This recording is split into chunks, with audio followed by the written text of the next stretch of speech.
This is a 2017 Road Glide. We're going to be doing some rides through Upper Michigan. We're going to be doing some side-by-sides around Upper Michigan. We are going to be shooting some guns, and we may be blowing some stuff up. So if you're interested in any of that stuff, follow us and see what happens. If you're interested in advice on how to ride your motorbike, check with Ride Like a Pro, MC Rider. There's lots of good guys. I'm not going to be telling anybody any tips or tricks on how to drive their motorbike. So if you're interested in some crazy stuff that I do, and pretty much my normal life around here, stay with us, and we're going to be taking a trip to Sturgis later on. So stick around.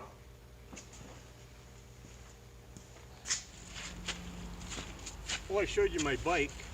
This was my car, the 97 Buick LeSabre. Making Harley payments and keeping up with the stuff that I like to put on my bike. I have to run a little bit older vehicle. So my 97 was doing pretty good till this year. It broke down at the gas station.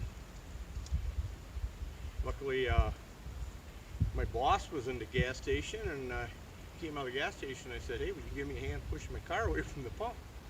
Well, your boss gives you a hand pushing your car, he knows you're probably going to be late for work. So that was pretty obvious at that point. I was going to buy a new headlight for it, but the fuel pump went out of it. Very first day back to work this year. So now I'm debating whether I want to add a couple $100 for a new fuel tank, sending unit, do all the labor myself, but still going to have, you know, put $200 or $300 in it. How much am I going to get out of it on trade? I mean, the brush guard here, we use that because we got a lot of wild animals that get in front of us, and I don't like wrecking my car, even though it's not much, but got to cut corners if you're going to be riding your Harley around. So hoping somebody wakes Uncle Joe up there and see if we got some money for cash for clunkers. Does anybody remember that program? They used to buy your junk cars from you. Well, I got a good deal here for you, Joe. If you're interested, I can give you this baby really cheap. I'll get her to the car lot for us. So I'm going to hang out a little bit and see if Joe can get us some money. You know, they're talking about some stimulus money for us, so we'll see if that pops up. Maybe I could get a new fuel tank for it, because right now I'm running my good car to work, and I don't like doing that. But we'll see what happens. I'll show you my good car here in a minute.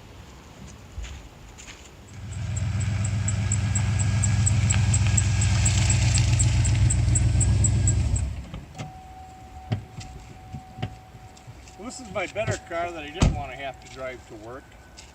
It is also a 97. I have my custom-made brush guard on there. I had to do some work on the front since we hit a deer. But since we did get our stimulus money, so now I'm still stuck with debate whether I'm going to fix up the old car or keep running my good car. This one here, as you can see, I got the little skull on there for opening the hood. So I got some big decisions to make there. But most of my decisions, once I make them, I never look back. I know my wife never looks back. I could take the mirrors out of her car, she'd never miss them. She never looks back behind her. So that's what I'm up against right now. We've decided if I'm going to run the good car or fix up the old car, or how long I'm going to work. I got a few more years to work, and go from there. Thanks, Joe, for the money.